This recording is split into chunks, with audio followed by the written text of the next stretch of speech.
Big cut.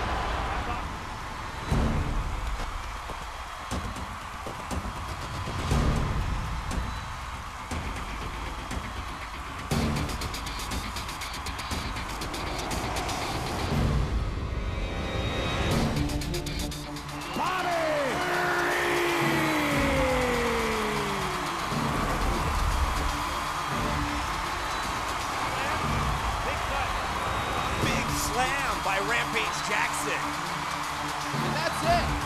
That is all she wrote from her piece right there. Danielle Taylor throwing some heavy shots and ends the fight.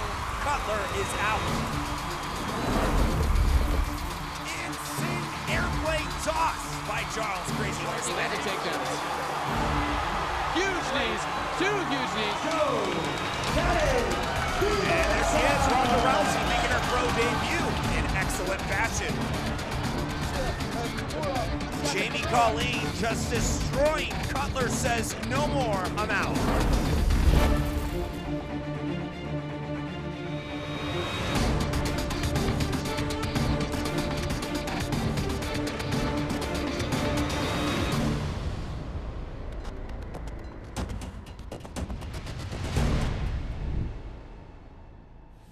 And a quick look at our rules of combat based on 3 5-minute rounds and, of course, 5 5-minute rounds for championship bouts. And, of course, in the amateur division, that changed to 3 3-minute rounds. And, of course, 5 3-minute rounds for championship bouts in the amateur division. It's based on the 10-point must system, judging criteria. And to get things started, we'll go ahead and throw it to the cage. Ladies and gentlemen, from the Black Bear Casino Resort, Carlton, Minnesota, King of the Cage and General Tire present this 3-round bout in the lightweight division. Your referee in charge of the action, Joe Fair. Introducing first, in the Lucas Oil blue corner, standing 5 feet 6 inches tall, official weight 149.4 pounds. He represents Max MMA. Ladies and gentlemen, from Grand Forks, North Dakota, presenting Crazy Mike Prangley.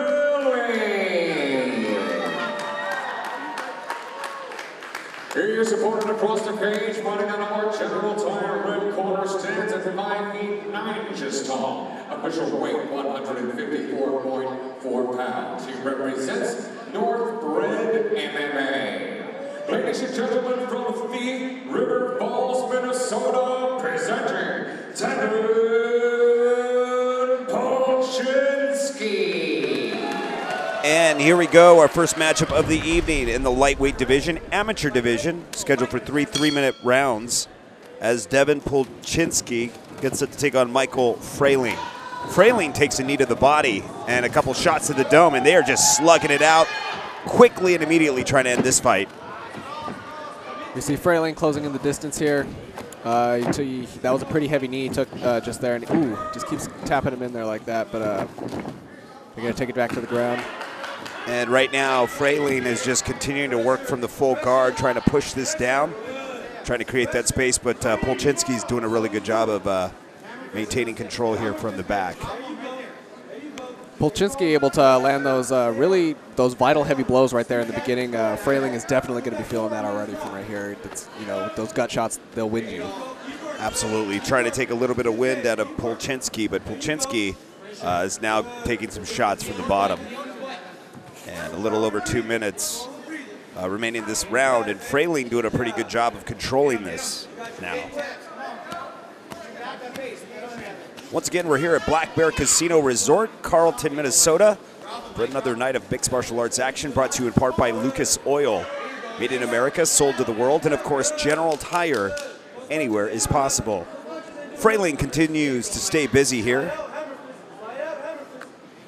Yeah, it seems very much so the fight is evened out. Polchinski was really looking like he was pulling a lead there in the stand-up, but Frayling is holding his ground very well. He was managed to get out of that bad situation when he got taken down to the ground. He doesn't seem to be suffering anymore from those hits.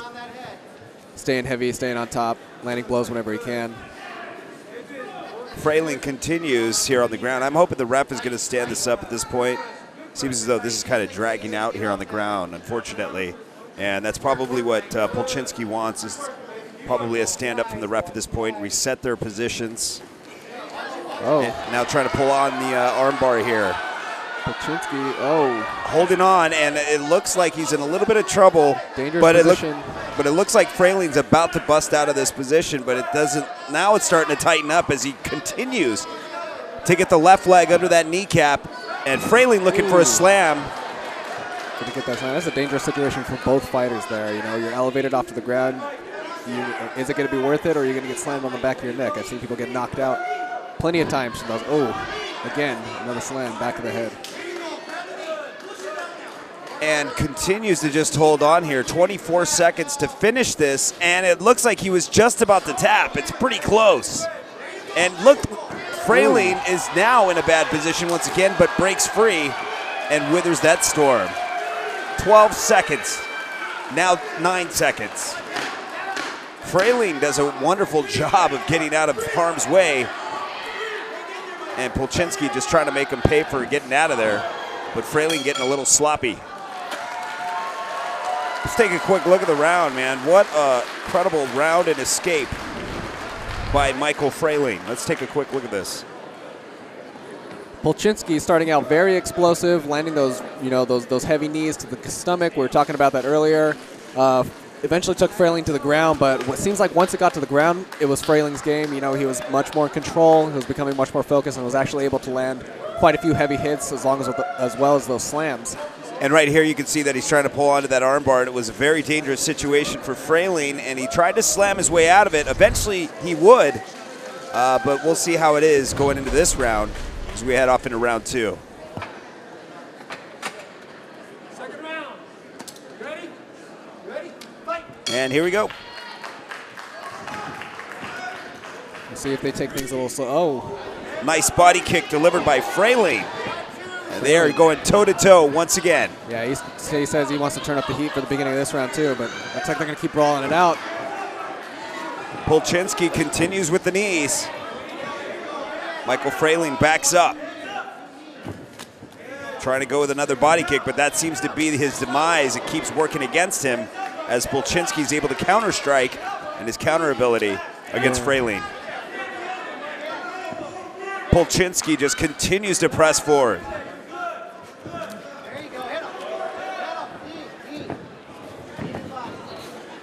Frayling struggling to keep up with Polchinski, it seems like, in the stand-up. He's taking the hits, you know, he's lasting okay, but it clearly, Polchinski is seeming to have a little more of the edge come up here. He's landing more shots. A little bit of dirty boxing going on for Polchinski. And some more jabs to probably set up a takedown. But he's constantly outstriking Frayling without an issue. Yeah. Sloppy again with a kick. It cost him last time, and it might cost him again. Frayling comes in.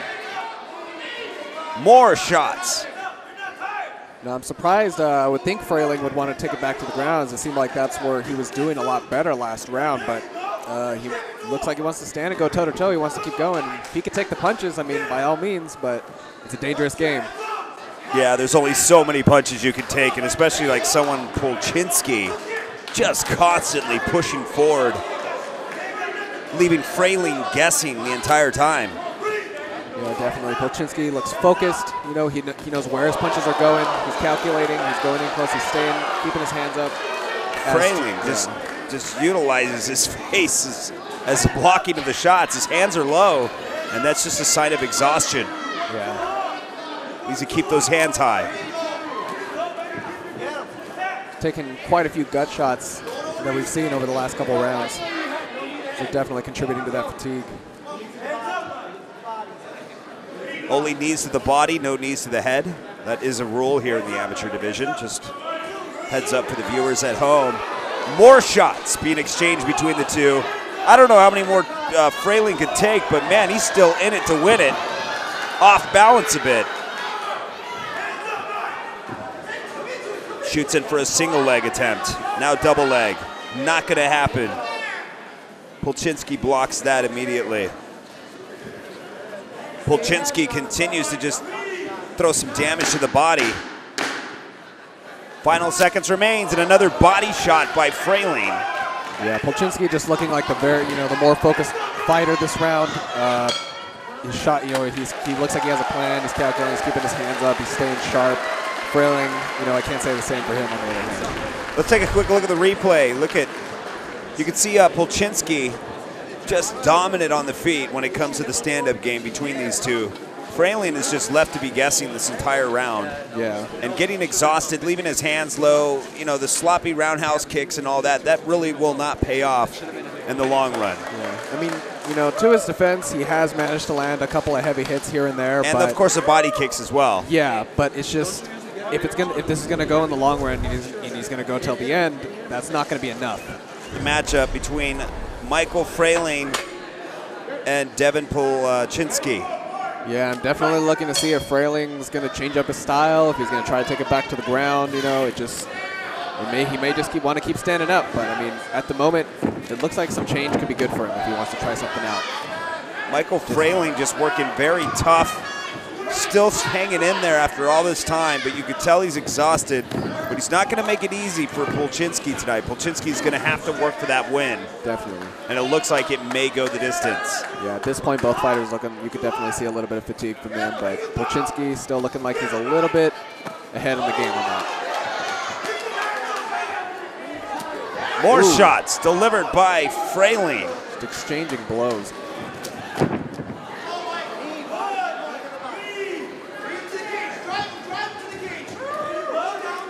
You can see the exhaustion in these guys at this point. They've been taking hits the entire fight, basically just slugging it out. Frailing continues to be persistent with this takedown attempt. Ain't gonna work. Polchinski looks like he's gonna stuff it once again and now work his guillotine. Yeah, I think Frailing waited too long. I don't know if he has the energy at this point to get the takedown and dominate it. And I don't think Frailing needs to be taking this to the ground at all. Right now, setting up the guillotine, and now with an outside leg trip attempt by Frailing. And right now, Frailing just continues to work from the full guard, and Polchinski avoiding any space being created by Frailing. Well, at this point, I don't know if this is going to be a good situation or a bad situation for Frailing right now. Maybe we'll see him improve on the ground. He may be able to get a little bit more time to rest, time to think about what he's going to do with the rest of the round, but he's going to have to plan quick because this is it. 1 minute, 3 seconds remains. And Frailing just continues to try and pull guard here. And right now, a little under a minute till this round and this fight is concluded, and they're going to stand him up. Rightfully so. Frailing really needs to go for broke here. Point of no return. If you want to win this fight, and you understand that this isn't going to be a victory, this is where you push the hardest. Yeah, Frailing, he looks like he's got a little bit, he's got a little bit of his energy left. He's going to have to just use it now, go for broke, something. Because at this point, Polchinski is just too far ahead. Polchinski working his way into a victory. He's about 18 seconds away from doing so. Props to Frailing, though, for slugging it out, though, this whole time. Definitely made him work for it. And now, a little leg trip right here. And now Frailing just trying to go to town and work, but it ain't going to happen. Gives Polchinski the upper hand. And that's it. The bell rings. There we go. All over. Polchinski finds himself possibly with another victory. You never know when you leave it to the minds of the judges, but you just can't call it. We throw it to the replay here, and look at these fighters just slugging it out. Yeah, see, even in the third round, Frailing was able to always keep up with the punches at least, but it's just Polchinski was able to just land too many hard punches, too many important hits, especially those gut shots, switching in and out, throughout the rest of the rounds. He was just able to break down Frailing quicker than he could lose the energy. We throw it to Dean Stone for the official announcement.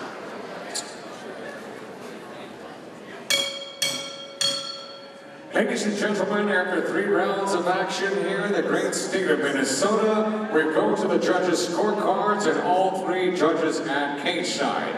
Don Lathrop Sr., Scott Moe, and Brendan McKeon all score this bout exactly the same way. 29-28 for your winner by unanimous decision, Devin Polchinski.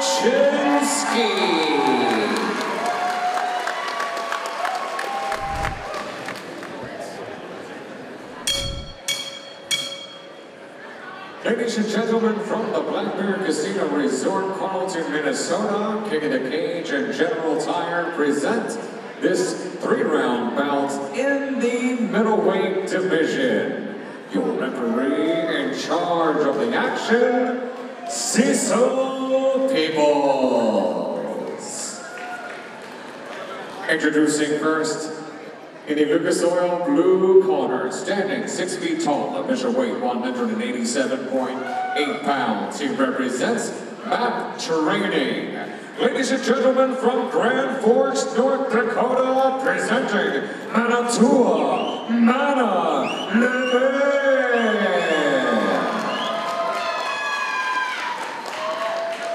His opponent across the cage, fighting out of our General Tire red corner, stands at 5 feet 9 inches tall. Official weight 186.8 pounds. He represents Inner Strength Martial Arts. Ladies and gentlemen, from Superior, Wisconsin, presenting Michael Larson.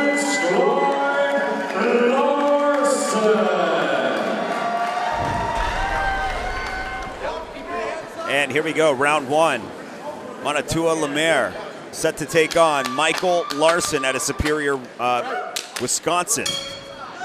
And of course, Lemaire in the blue gloves out of North Dakota, Grand Forks. Both fighters slugging it out on the feet here, looking for the standout process. See how this all unfolds, but it looks like both fighters are content with standing up thus far. Larson looking very mobile, very quick. Big overhand right delivered by Larson. It looks like this fight is about to be finished, but it's not, as Lemaire comes right out of the dead, and a big right delivered by Lemaire, and it is over. This was a battle of who had the tougher chin. Man. My. Let's take a look at the replay. Larson coming out very quick, very mobile on his feet. You know, he's coming around. He landed that heavy hit early in the round, and that looked like it possibly could have been it for Lemaire. But just when we thought, Lemaire comes right back up, hits him with an even harder hit, and that was it for Larson. Lights out. Man, look at that. To the ground, it is over.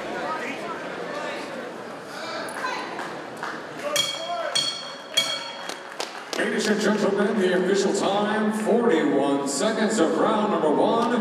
Your winner by knockout, Manitoua Mana Lemaire.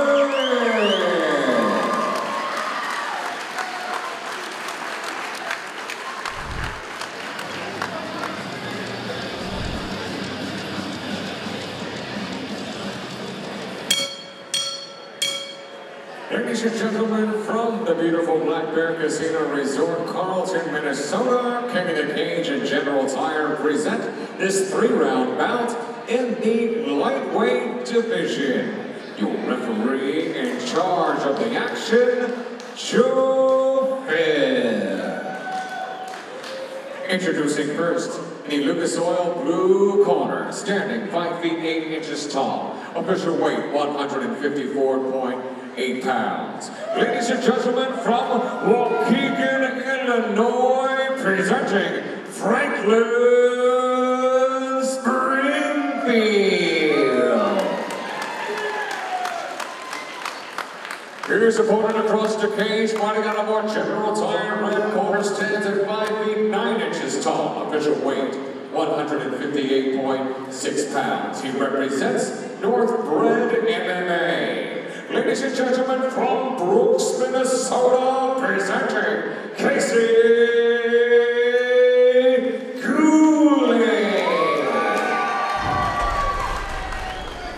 And here we go, round one. Franklin Springfield in the blue tape gloves and Casey Goulet in the red tape gloves.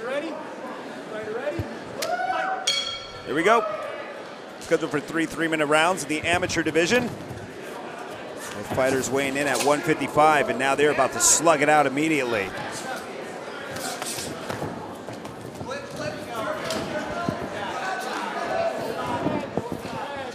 Looks like fighters are going to hug up here. Ooh, some inside knee kicks. More underhand shots here. A little bit of dirty boxing going on, of course.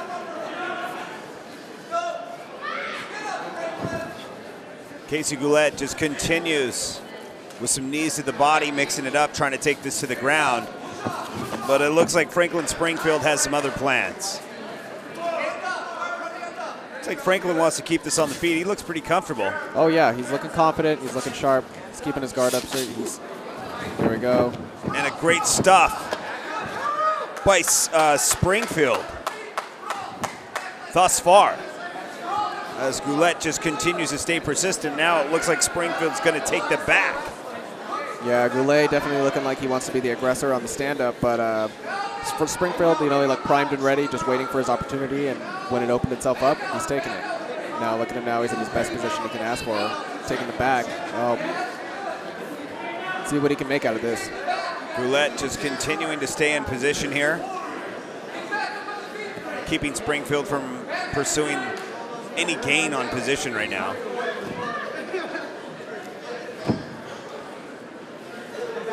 One minute, 18 seconds remains. Springfield keeping the pressure. Oh. Goulet with a nice reverse of things, a nice sweep, I'd have to say. Springfield just holding on tight. Still maintaining a good position. Springfield holding on to this guillotine here. Trying to move him up. Trying to take him right back down with a slam here. Not quite sure if he's going to do it. Springfield's got some pretty good technique when it comes to takedown defense. Oh yeah, Springfield, you know, he definitely looks like the very calm, very collected. Goulet's, you know, he's very aggressive right now. He's pushing as hard as he can, trying to get what he can do. But Springfield just looks like, you know, he's not worried about it. He's just going to keep to his plan and keep moving. Springfield working from the half guard now. Looking to go to work here. Possibly throw some elbows. First, he'll have to create some space. Goulet will push him back to the full guard. Great job done by Goulet.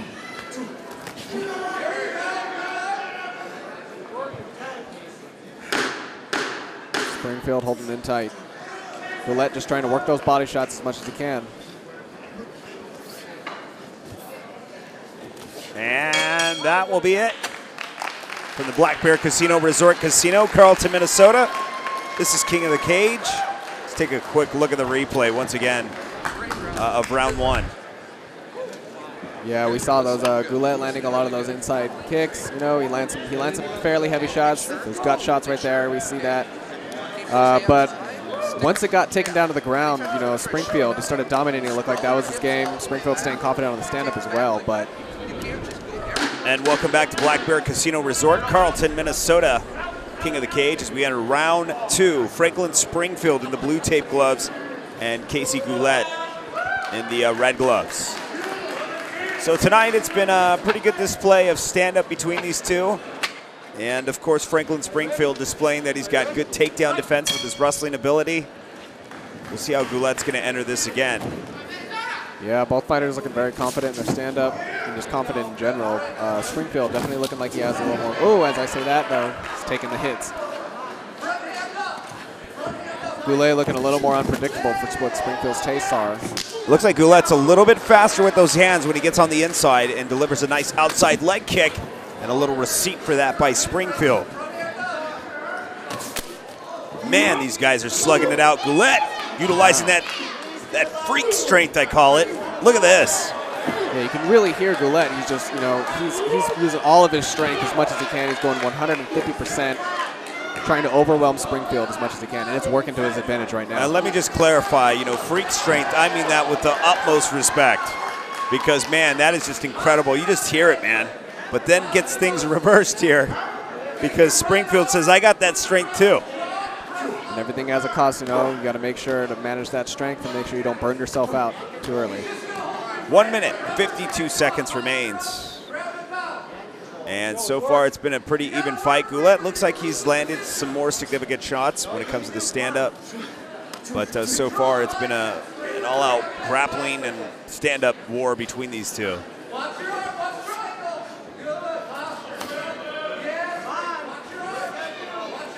Springfield trying to turn the situation into his favor. Goulet, you know, shoves him away. Springfield wants to stand it back up. Benett more shots from the top, but doesn't quite deliver.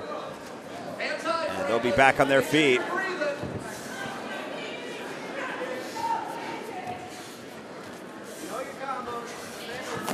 Oh, tries to go for the body shot. Springfield trying to defend it. Goulet with another lift. And nice slam by Goulet. Perfect. 44 seconds remains. Yeah, Springfield definitely felt that, you know, regardless, he toughed it through, but that was a heavy slam.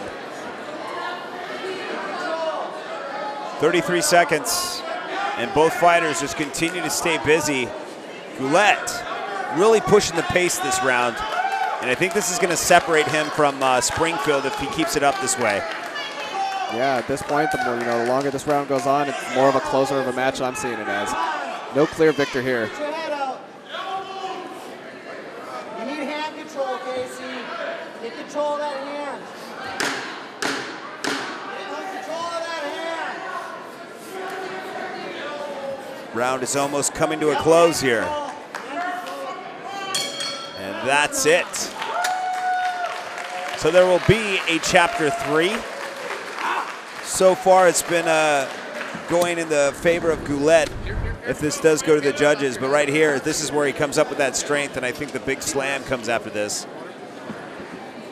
Yeah, Goulet was able to just, you know, when he wants to use his power, he used as much as he could because he was able to just push through multiple times throughout that fight. You can hear it with the strength.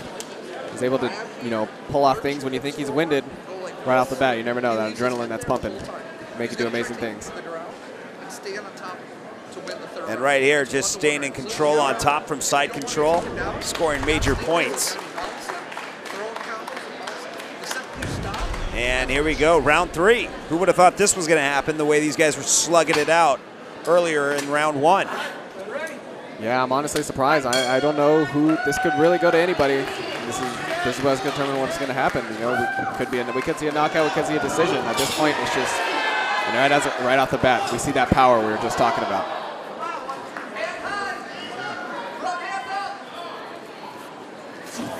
Oh, tries to go for another body shot, ain't happening. Franklin Springfield trying to stuff it again, and as I say that, this becomes sort of a stalemate position. But I think the points in the favor more than likely going to go to Goulet on that takedown attempt. But right now, caught up in a small guillotine. Dangerous position. Springfield still looking calm and collected. He's looking tight. If you notice, he's been going. I think he's been going for that guillotine for a long time now. You know, last round, the last couple of rounds, every time they take it to the ground, he's instantly locked in that position. Goulet trying to get out, trying to pop out, but easier said than done. But also, Springfield needs to be careful. If he does pop out, that arm is going to become like jello, and it's going to be very tough to block shots. Now getting caught up. Trying to take the ankle here. It's very rare if those get pulled off. It's more uncomfortable than anything. But it is possible, and it is. I've seen it many times. Yeah, very but just dangerous. not in this fight.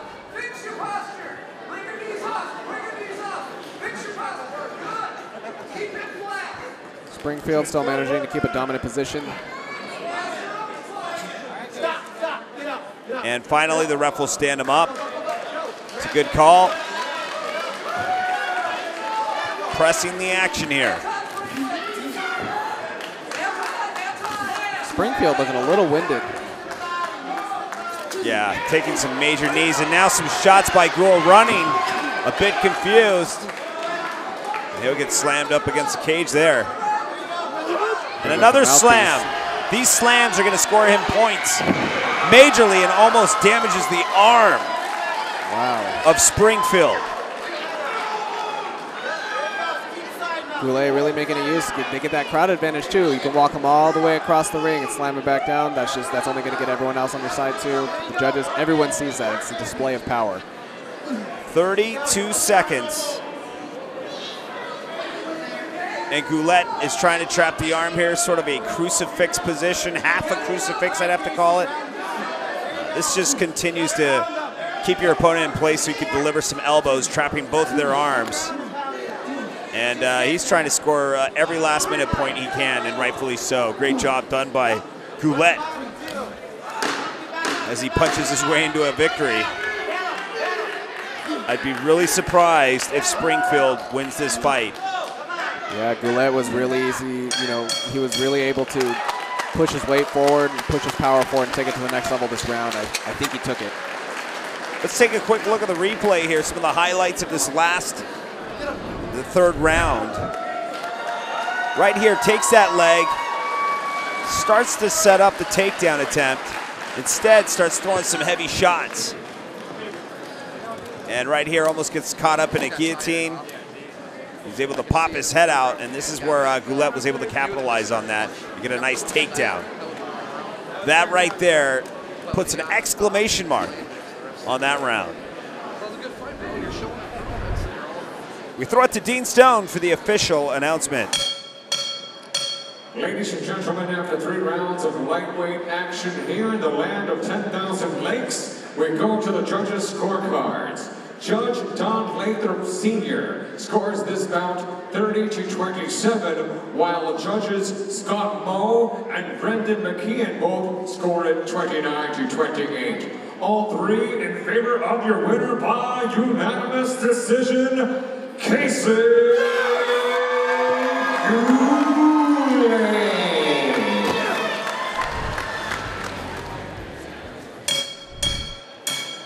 Ladies and gentlemen, from the Black Bear Casino Resort, Carlton, Minnesota, King of the Cage and General Tire present this 3-round bout in the junior flyweight division. Your referee in charge of the action, Sensei Cecil Peoples. Introducing first, in the Lucas Oil blue corner, standing 5 feet 7 inches tall, official weight 125.8 pounds. He represents Iron Wolf MMA. Ladies and gentlemen, from Sturgis, South Dakota, presenting Devontae Kais.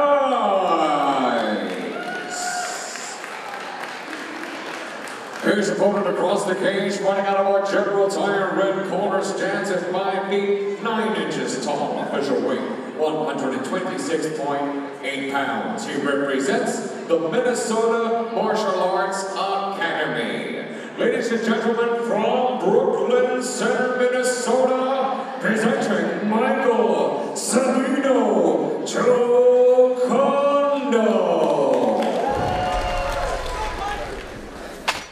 And here we go, round 1, Devontae Kais in the blue gloves and Michael Giocondo in the red gloves. Nice body kick delivered by Devontae Kais. Devontae Kais, always a fun fighter to watch. You know, he's a heavy hitter, comes out, he strikes. He's always, you know, impressive. Always gives an explosive performance. Giocondo with a nice takedown and now working from the full guard. And trapping the arms is Kais, avoiding any damage thus far.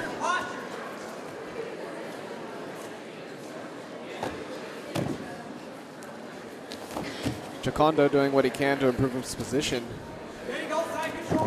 Kais just looking like he has the better body control.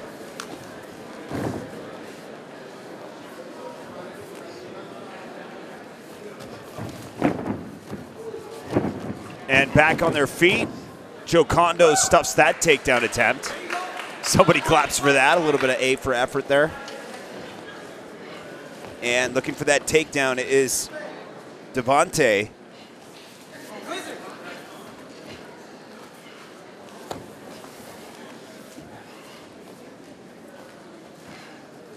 Giocondo staying busy. And now working from the full guard, starting to land some shots. But Devontae trying to get out of this position real quick. Oh, man. Heavy shot. And that almost seems like, man, that hurt. And continuing to work from the half guard here. And trying to gain position. He's just looking to improve.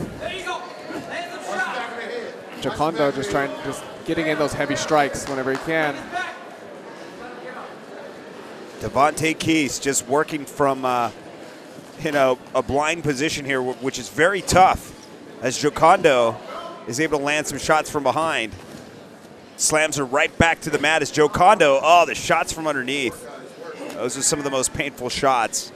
Yeah, you can really see the power he's putting into those. It's subtle, but it's there. Ooh, an illegal hit to the back of the head. We got a shot to the back of the head. And this may be just called as a DQ. It takes one light shot. Oh, they're going to call it. Looks like they're going to call this fight. Man, it takes one small shot and then it ends the fight just like that. We throw it to Dean Stone for the official announcement. Ladies and gentlemen, referee in charge, Cecil Peoples, acting on the advice of the cage-side physician, has called a halt to this bout. The official time, 2 minutes and 15 seconds of round number 1. The blue corner is no longer able to continue this evening due to an accidental shot to the back of the head. This goes into the record books as a no contest. Ladies and gentlemen, from Black Bear Casino Resort, Carlton, Minnesota, King of the Cage and General Tire present this 3-round bout in the bantamweight division. Your referee in charge of the action, Joe Faber. Introducing first, the Lucas Oil Blue Corner, standing 5 feet 8 inches tall. Official weight, 146 pounds. He represents Valor Martial Arts and KZoo BJJ, Freestyle Boxing and MMA. Ladies and gentlemen, from Kalamazoo, Michigan, presenting Rick One Punch Ogden.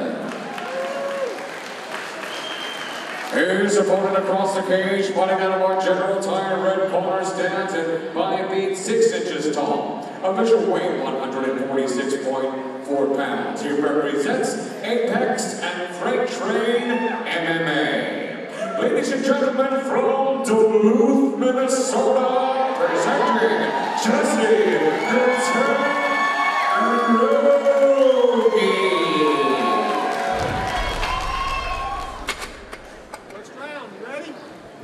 And here we go. Jesse Rowdy coming off a tough loss in his last matchup and now looking to erase that loss as he takes on Rick Ogden. And these fighters are just immediately just striking it out. No feel-out process whatsoever. Rowdy coming up and now working the guillotine. Man, what a war. Heavy hits right off the back. Beautifully explosive experience. The fans love it, you know, but usually when we see fighters like this, it ends up being a quicker fight. So we'll see what happens here. Look at the explosiveness right back to their feet. Rogi's like, man, you're coming back to my world. And I can see that Rowdy has really tightened up his game quite a bit as he was able to control like a storm, in fact. And that in Rick Ogden. A little foot stomp there. The war of takedowns begins between these two. Rowdy comfortable, though, working from his back. This isn't any strange position for him at all. In fact, I think he's well-versed on the ground. But he's just one of those fighters that loves to challenge himself, and he will get on his feet and he'll slug it out, and he has the power to knock opponents out very quick. It's just sometimes, you know, losses happen, and like I said, he's coming back from that loss and trying to get a victory here tonight. And I see the motivation and the determination, and now he's working from side control. Ogden doing whatever he can, just trying to fight, but it looks like the tables have turned. Jesse Rowdy looking to finish this quickly as he continues to cover up. Rick Ogden in a world of trouble with over 3 minutes remaining here. I think Rowdy might find himself victorious. It's possible. What a tough position to get out of. Rowdy just says, I'm done. Rowdy stops the fight. Great call by Rowdy. Rowdy's like, I'm going to play the ref here for a second. Let's take a look at the replay. Look at this, man. If Rowdy wasn't able to wither this storm right here, he wouldn't have came up with the victory, obviously. So you got to give him props for that, controlling this. Ogden just came in at 110%. Yeah, he was just able to just let loose when he got onto that top position, man. And wow, it was just, what are you going to do about it? There's nothing you can. Yeah, at this position, this was really tough for Rick Ogden because you could see the base in the form of Rogi. He just flattened him and basically had that advantage over him right here. Ogden just was like clueless on how to get out of this, and that's rightfully so. That's no disrespect to Ogden. That's hard to get out of. Great job. We throw it to Dean Stone. Ladies and gentlemen, the official time, 1 minute and 52 seconds of round number 1. Your winner by submission due to strikes, Jesse the Tank Rowdy.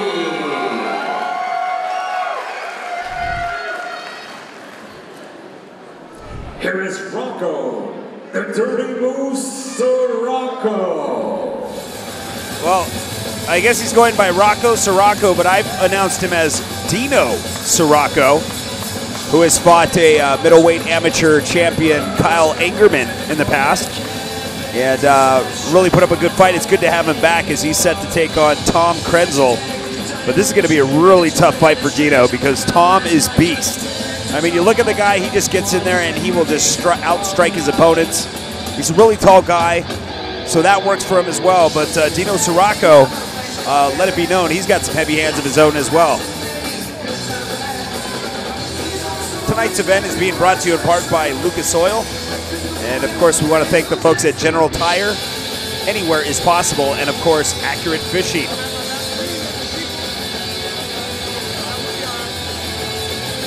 Once again, we're here at the Black Bear Casino Resort in Carlton, Minnesota. And so far, we've seen quite a lot of action that has gone pretty quick. This being the 6th fight of the night, that has gone by really fast. So Dino Sirocco is ready after coming off a really tough loss not too long ago, as he gets set to take on the very tough and the very talented Tom Krenzel.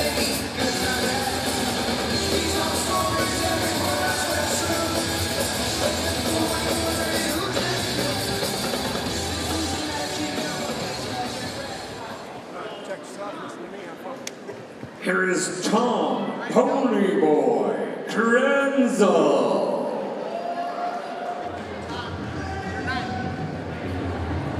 Tom Krenzel, who has fought several times here at King of the Cage now. I would consider him a King of the Cage veteran. He gets set to take on Dino Sirocco. Tom Krenzel out of St. Paul, Minnesota. Off to a great start in his mixed martial arts career. And once again, we're here in the state of Minnesota in the city of Carlton. Black Bear Casino Resort.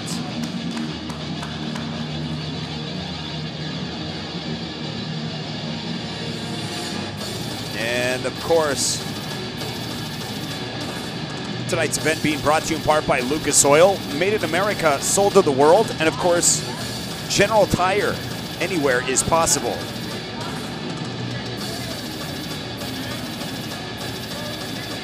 And of course, Cecil Peoples going to be reffing a couple of fights here as we speak. I was able to see one of his older movies, which I thought was incredible, man. He showed some of his martial arts skills with the kicking. And man, I thought it was pretty cool. So much props. And kudos to you, Cecil Peoples. That was some great acting back in the day. But obviously a legend in the world of martial arts, and it's good to have him aboard. Later on tonight, Eddie Larrea will be set to take on his opponent, the very tough Roman Alcantar. So we'll be looking for that fight here later tonight. And we are just about set with the final adjustments. And Krenzel is off.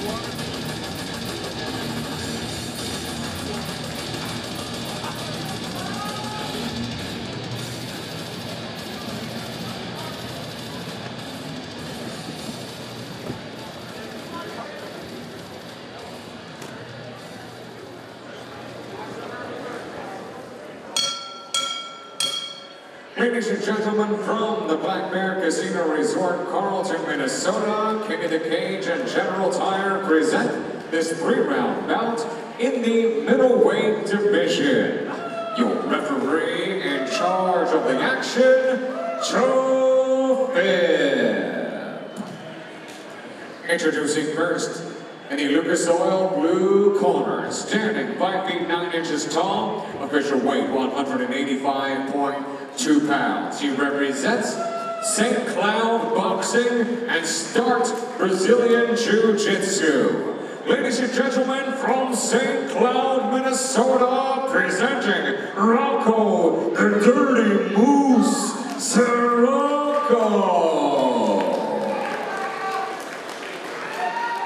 His opponent across the cage, fighting out of our General Tire red corner, stands at 6 feet 3 inches tall. Official weight 185 pounds. He represents the Cellar. Ladies and gentlemen, from St. Paul, Minnesota, presenting Tom Ponyboy Krazy.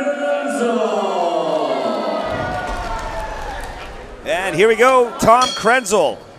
Coming in, a touch of the gloves. Like I said, that height advantage, Dino's going to have to get past it. Not going to be easy. Tom Krenzel possessing a height and reach advantage over Dino, and Dino's trying to take that away as we speak, but it's not going to be easy to do that. Krenzel putting himself in the best position he can right now. He's got the arm around the neck and the guillotine. Wow. Krenzel going straight to work with the guillotine here as he works Dino Sirocco up against the cage. Nice shot from the top. You really see the height advantage being utilized there. You know, he just has that spread his legs. He was able to pull out that guillotine just squatting.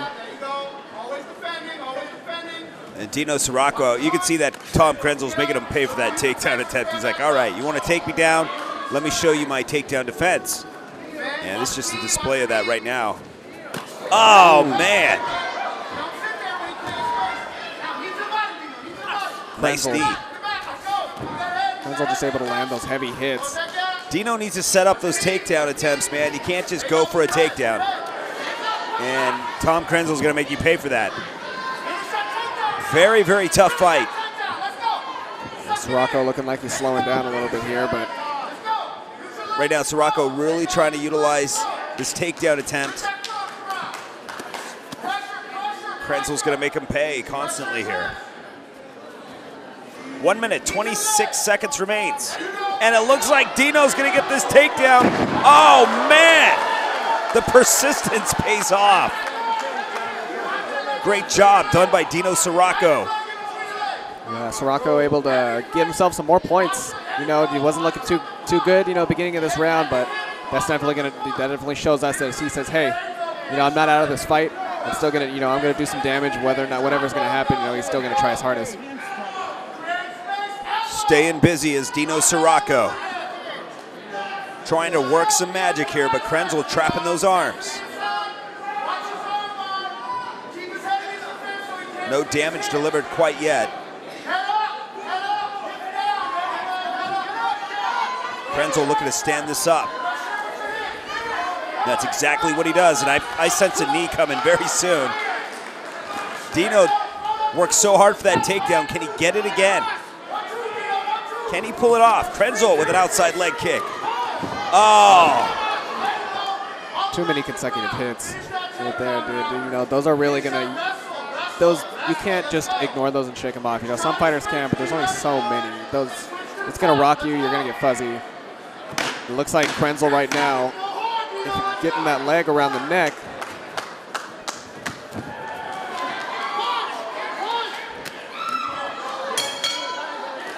Oh, I think that shot hurt him. Man. Let's take a look at the replay here. How some of this action unfolded.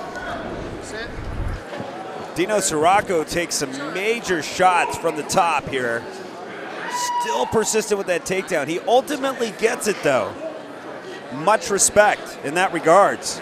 But Krenzel was able to work his way out of that, got back to his feet, really made Dino pay for this.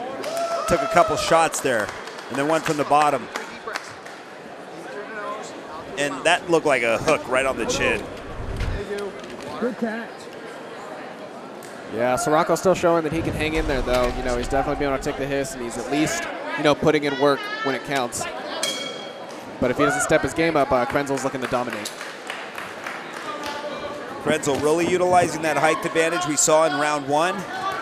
Dino Sirocco had a really nice takedown. Oh, a really nice sweep underneath there, but I don't think that's enough for Krenzel, as Krenzel's going to continue to defend the takedown attempt and constantly make Sirocco pay for it. Now setting up the guillotine. That's it. Quick, painless. Krenzel comes out victorious. Wonderful job. Let's take a quick look at the replay. How this all unfolded right here. He's like, that's the last takedown attempt right here. I'm ending this tonight. And he did. That was instant. We throw it to Dean Stone for the official announcement. Ladies and gentlemen, the official time, 23 seconds of round number 2. Your winner by tap out from a guillotine, Tom Ponyboy Krenzel.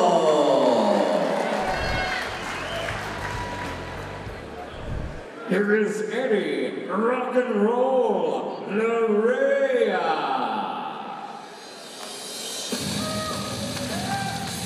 And here he is, Eddie Larea, making his way to the cage, a King of the Cage veteran now who's fought several times here for King of the Cage. He's also fought in the state of Wisconsin, where you'll see him fighting as well. But all the way here in Carlton, Minnesota, Eddie Larea looking to throw those heavy hands once again in possibly what could be another war.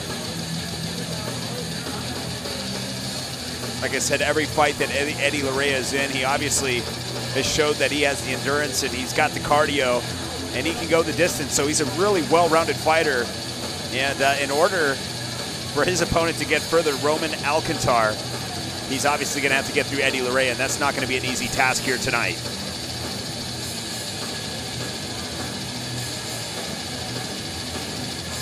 And remember, tonight's event is being brought to you in part by General Tire, anywhere is possible. And of course, Lucas Oil, made in America, sold to the world.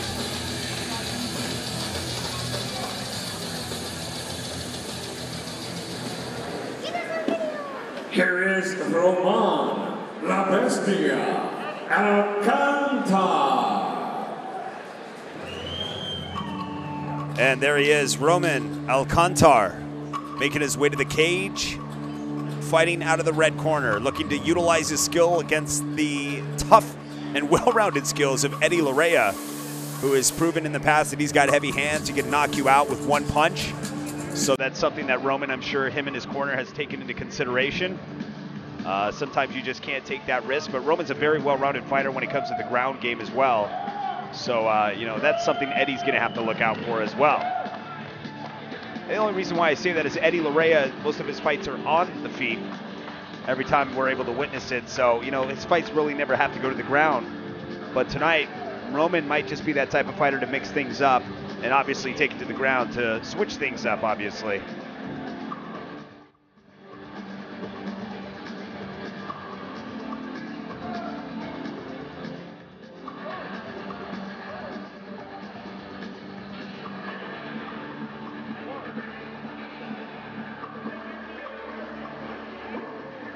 And of course, tonight's event being brought to you in part by Lucas Oil, made in America, sold to the world, and of course, General Tire. And one more sponsor we want to shoot out there is AccurateFishing.com.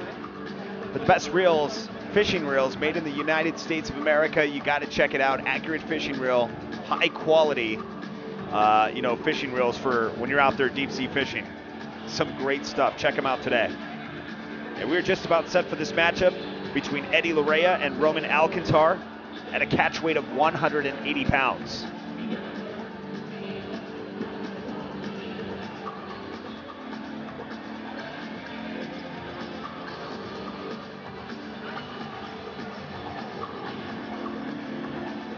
And it just seems like it's taken a long time to get in there tonight, but I think we're there.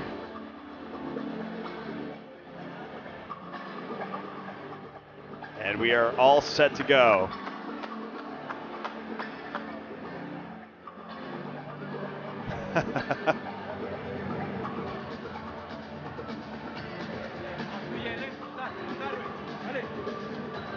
Here we go.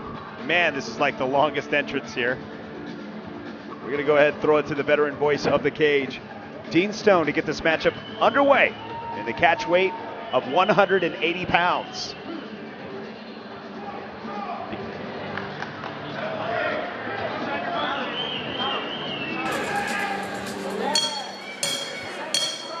Ladies and gentlemen, from the Black Bear Casino Resort, Carlton, Minnesota, King of the Cage and General Tire present this 3-round bout in the middleweight division. Your referee in charge of the action, Cecil Peebles. Introducing first, in the Lucas Oil blue corner, standing 6'1", official weight 179.6 pounds. He represents District 1 freestyle and groundwork grappling.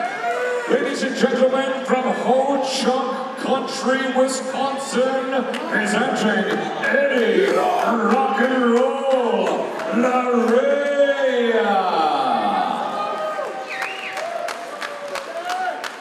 His opponent across the cage, fighting out of our General Tire red corner, stands at 6 feet 2 inches tall. Official weight 180.4 pounds. He represents the Fit NHB Wild Bunch.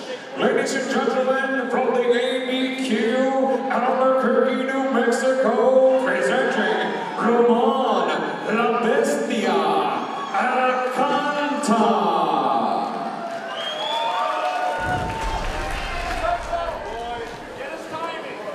And here we go, Eddie Larea making his return to King of the Cage tonight as he gets set to take on Roman Alcantara. Roman's got a little bit of reach advantage on him, but that's never stopped Larea in the past. Eddie Larea, the blue gloves, and of course, Roman Alcantara in the red.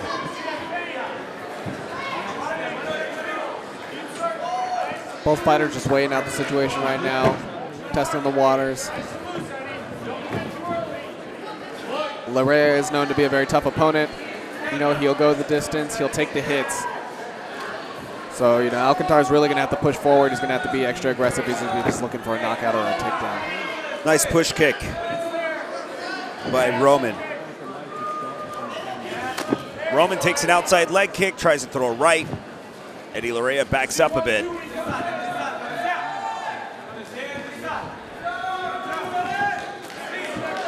An exchange of shots and strikes between these two. Both fighters just kind of bouncing in and out, throwing out a couple test shots here and there.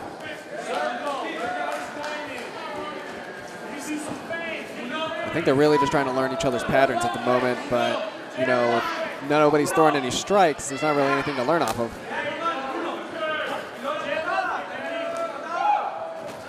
Eddie Larea continues to just be comfortable on the feet, and he is the type of fighter that can take this fight the distance, so something Roman needs to take into consideration as well. I'm sure he's well equipped for 3 rounds as well. But Eddie Larea is known that he could go the distance without issue. High kick delivered by Roman. Roman mixing it up with some combinations. Eddie covers up. Eddie's trying to close the distance now. And Roman takes it to the ground with a slam. Roman showing an awesome display of skill right now. You know, he's really was able to rack a whole bunch of points up right off that bat. You know, it's only going to look good in the judges' eyes. It looked like he found the right opportunity to make his way in. And now he's going to give Larea a hard time.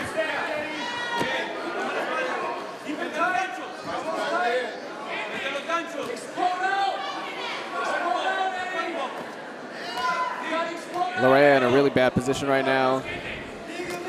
Roman's able to advance on that back position. Could be very dangerous.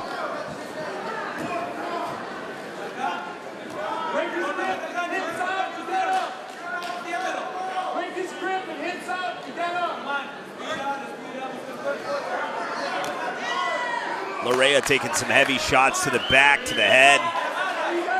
And Roman is just swarming him and now taking the back. Body triangle in there, now trying to set up a rear naked choke. But Larea is not giving it up quite yet. Roman in the best position he could be in right now. There's really not much Larea can do at this point. You just got to keep fighting the hands and try to wriggle out of that stomach triangle, but easier said than done. More body shots delivered from the back. Roman just trying to stay busy. Trying to set up another rear naked choke possibly. Larea fighting the arms. Comes like a tug of war here on the ground. It's like an arm wrestling match, but a little bit more complicated. Yeah, Roman, this is the best position for Roman to be in, to be racking up points right now. These are two very tough fighters who can very well go the distance. So, you know, he might be, if that's running through his mind, this is the time to just rack up points.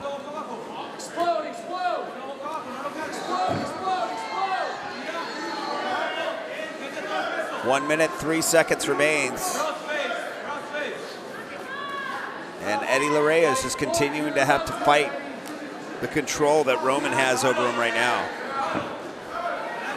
Trying to pop out, but that triangle's that's locked in pretty tight as Roman continues to punish Eddie Larea. Yeah, it's a very frustrating position to be into. You know, oh, and just as I say that, he's able to twist out of it. Able to avoid the triangle attempt by Roman, and now getting some side control action. And we'll see what he can do from this position. He's still got a couple seconds to make a great impression in the mind of the judges. But Roman thus far has been controlling it, whether those punches were damaging or not. The control factor, the aggression factor is there, and that will score some points for Roman's corner. Final seconds remain. And it's been a long 5 minutes, especially for these guys as they continue to stay busy, and that is it. Let's take a quick look at the replay and the highlights.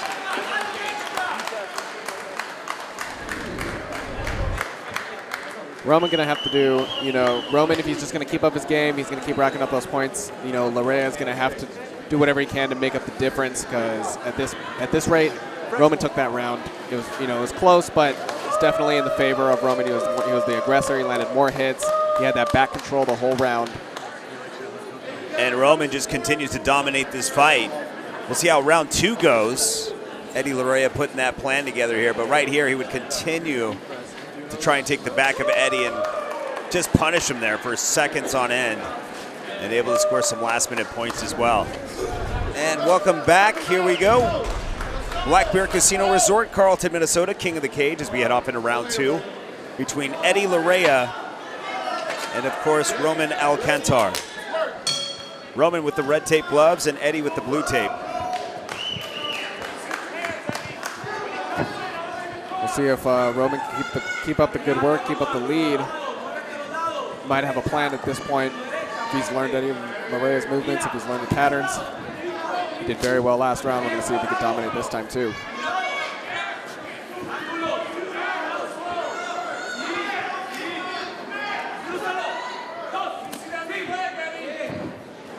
Larea really playing defensively right now. You know, he doesn't want to get locked into another trap like he did last round. But he's, you know, this is probably the best thing he can do is being cautious, so waiting for the right opportunity to open up. You know, throwing controlled strikes.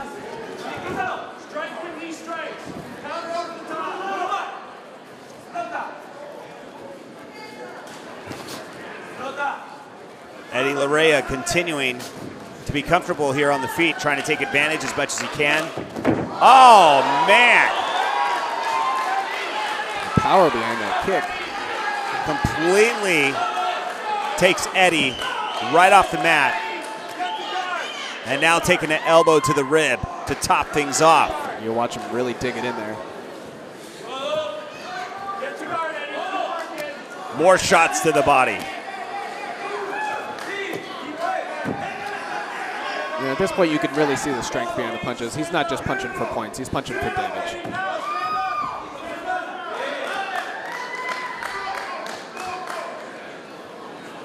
Eddie just has to continue to fight in a blind position where he can't really see what's going on as Roman throws these shots. It's a very frustrating position to be in. But not if you're Roman.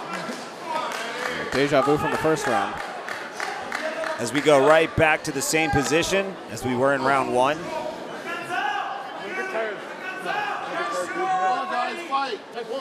And they're having a full-on conversation about being tired. That was pretty cool. I think I've seen a commercial like that. And these guys, the other guys were fake fighting, but these guys are, let's just say, are fighting for real. Hey, you know, that's professional to me. That is the most, you know, most professional you can be as a fighter, have a full-on conversation while you're beating each other up. Definitely shows a true discipline over your art.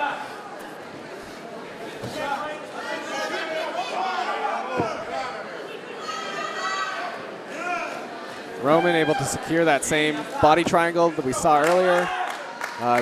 Like I said earlier, it's the best position he could be in right now. He can just rack up points, and Roman with those heavy punches to the body, he's able to throw whatever he wants right now. Larea really, you know, there's nothing he can do right now, or at least he's not showing it. And continuing to have to fight in this position, it's got to be frustrating, but now giving up his back once again, and probably going to roll right back into the same position would be Roman. Roman trying to top off some shots, but now going to roll right back into it. Same thing, Eddie. Break his hands, square up. 1 minute, 36 seconds remains. Covering the mouth, making it uncomfortable. A rarely used technique, but very effective, I'd have to say. Eddie says, I'm going to fight you back. Roman looking very calm and collected right now. He's comfortable. You know he's in a good position. He's got the advantage. You know, if anything, he could just stay here the whole round if he wanted to, as long as he can hold it. Eddie Larea landing some nice shots. Trying to spin around.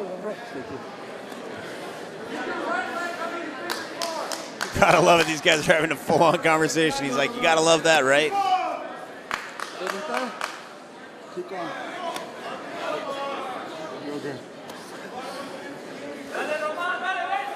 Wow, just the conversation continues. Wow, this is incredible.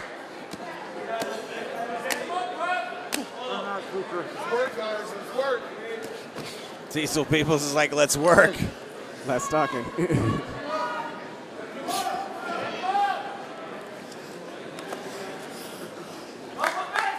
Man, this has been an interesting fight. Now you kind of wish that there'd be more fighters talking during fights like this. It's kind of interesting. Some extra entertainment. Cecil Peoples like, I'm getting up in this mix now, and I'm going to throw some dialogue out there. You guys better stay busy. And Cecil Peoples on top of the action, and that's it. The sportsmanship being displayed between these two fighters is incredible. Let's take a look at the replay here.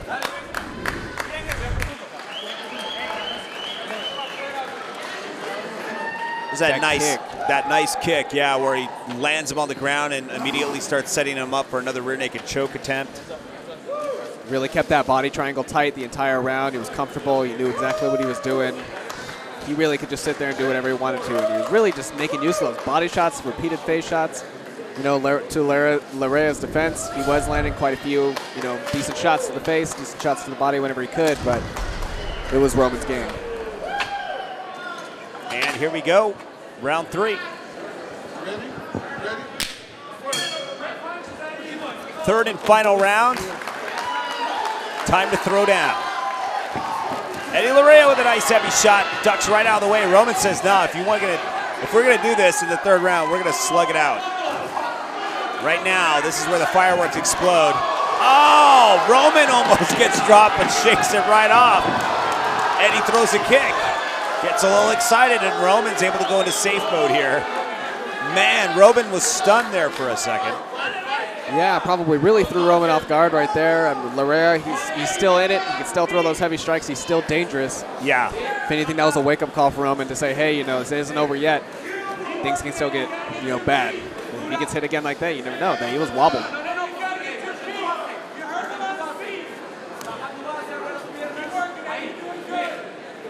And Eddie now working from the ground. Cecil Peoples said that's enough. He's going to stand him up right away. See what happens here. Eddie Urijah with immediate right or left. It's hard to tell from this angle. That shot on Roman's eye, probably some of the aftermath of Eddie's big shot in the earlier this round. Big right by Roman. Urijah really keeping a solid defense. Nice takedown by Roman. He's like, you know what? I think I was doing pretty good on the ground. I'm not going to risk it. You know, you give Eddie that chance, and Eddie could possibly knock you out. He's got that power. Yeah, by far, it's the best round we've seen tonight. I mean, both these fighters are just truly displaying the best of what they have right now. But as we see, Roman getting back into that familiar position. Yeah, getting right back into the groove of things and just working his magic. And Eddie's like, here we go again. So it would be in the best interest of Eddie Urijah to get this stood up. But in this position, it's not going to get stood up, as Roman has an advantage here. You would hope, you know, Urijah could, you know, would take and have formulated a defense against this, at least, you know, some kind of plan to get out of it. I mean, he's been in it the last 2 rounds, but it doesn't seem like he's able to make too much progress anywhere, other than landing a few of those occasional headshots.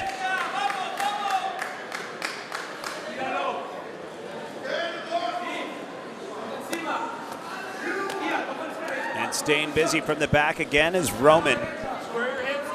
A little over 2 minutes. This fight is definitely going to go to Roman if he keeps the fight down here and stays in control like this. That alone, keeping up the aggression and the control, is going to win him this fight, as he has done this in the last 3 rounds.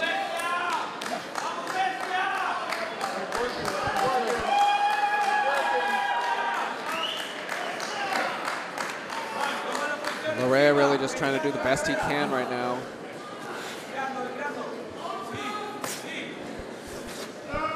Roman avoiding some more shots, but constantly working and trying to take the back of Eddie Urijah. And they're going to stand him up.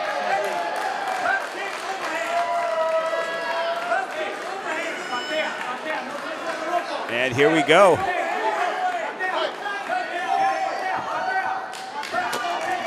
And a big overhand right delivered by Eddie Urijah. Roman delivers another one and says, I'm taking it right back to the ground.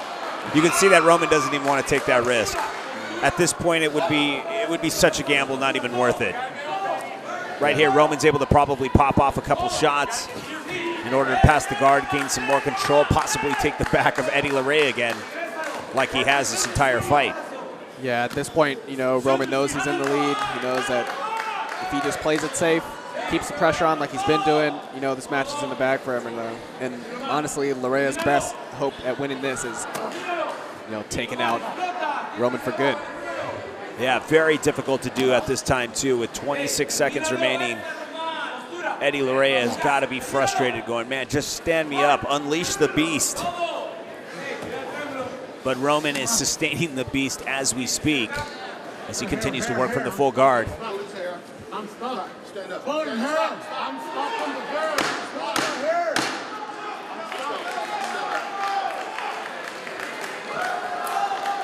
Cecil Peoples going to stand it up on hair grab. That's it.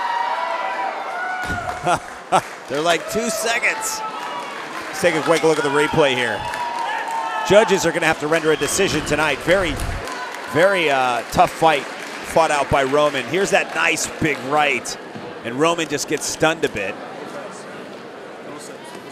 Here's that big hand right from another different angle that we saw. Eddie Urijah just gets rocked once again and then gets taken right back to the ground that entire round. Ladies and gentlemen, after 3 rounds of middleweight action here in the North Star State, we go to the judges' scorecards. Judge Scott Moe scores this bout 29-28, while judges Tom Lathrop Sr. and Brendan McKeon both score it 30-27. All 3 in favor of your winner by unanimous decision, Roman Bestia Alcanta.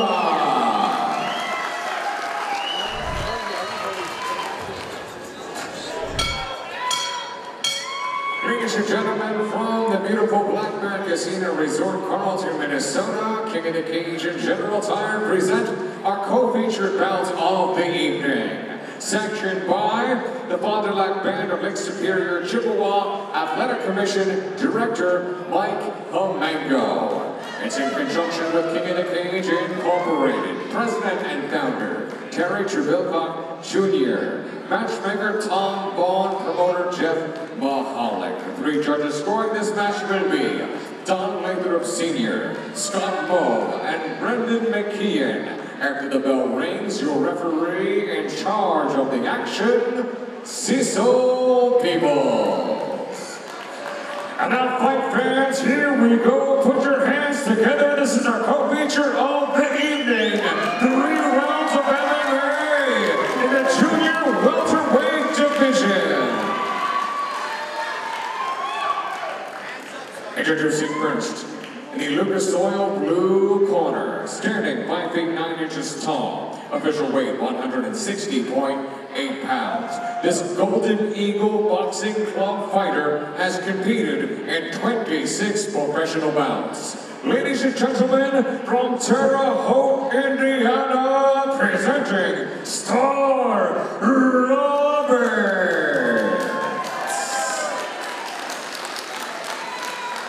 His opponent across the cage, fighting out of our General Tire red corner, stands at 5 feet 10 inches tall. Official weight 158.4 pounds. This Revolution MMA fighter has a professional record of 13 victories with 8 defeats and 1 no contest. Ladies and gentlemen, from Spina, Minnesota, presenting Sammy, the Lord Urijah.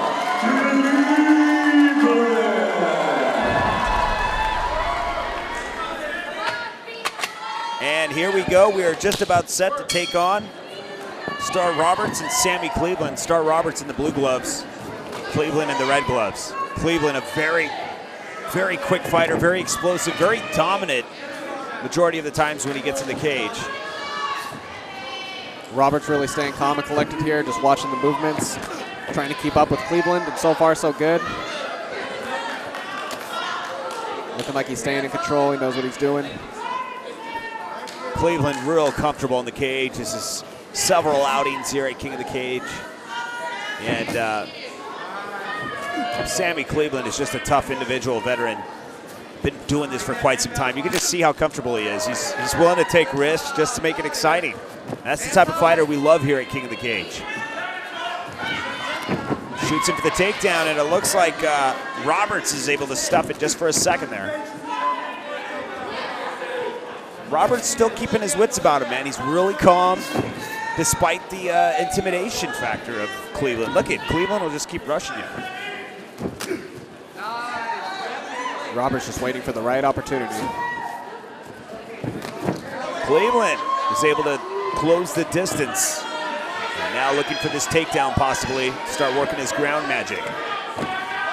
Yeah, that's where we see the issue. It's all good, you know, it's all fair, good in game to test the waters and try to watch for strikes, but if you wait too long, you're going to miss your chance, and eventually your opponent's going to learn your movement. Sammy Cleveland persistent with the takedown. 3 minutes, 23 seconds remains.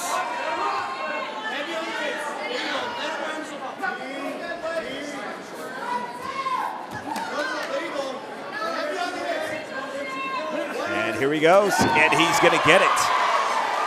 Roberts is probably like, man, I fought this so hard, and now I'm on the ground. And Sammy Cleveland now looking to posture up here to go to work. Luckily, looks like Roberts isn't, Roberts doesn't seem nearly fatigued at all. He's been taking his time this whole round, so we know he's got energy at least, but is that going to be enough? Because Cleveland obviously shows that he has the power, and if he wants to overpower an opponent, he will push it. And now posturing up, looking to go to work. Now taking the back of Roberts. Roberts blinded. And it looks like Roberts is just covering up, man.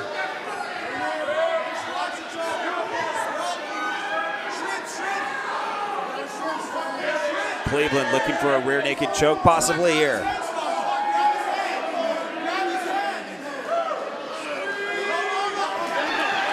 Oh, looks like he gets it.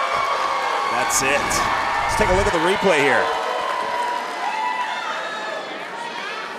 So we had Cleveland was able to get that slam, and that really started setting off that chain of events.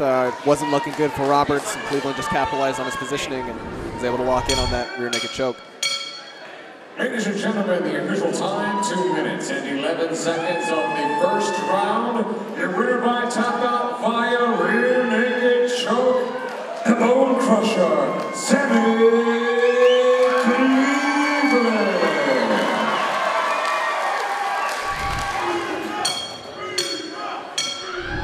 Ladies and gentlemen, from Black Bear Casino Resort, Carlton, Minnesota, King of the Cage and General Tire present our featured bouts of the evening.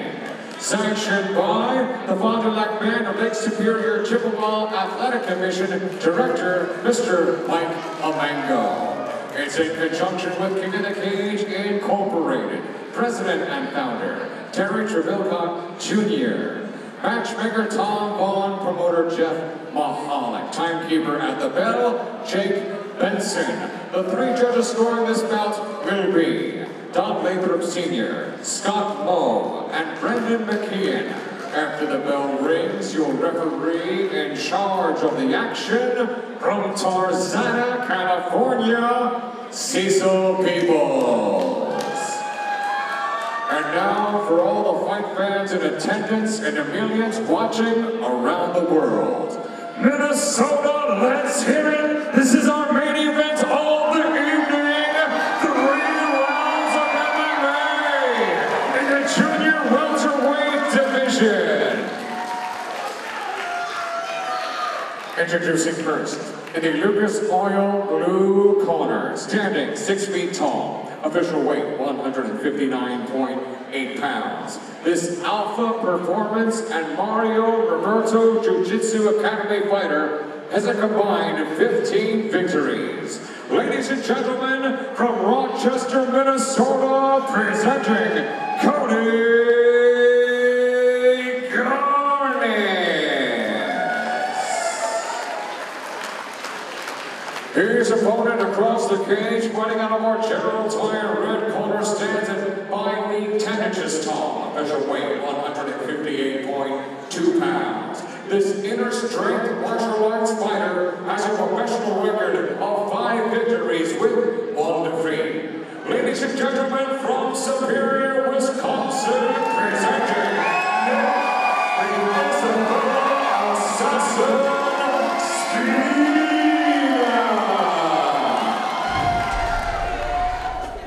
And here we go, round 1. Nick Spina in the red gloves and Cody Garness in the blue tape gloves.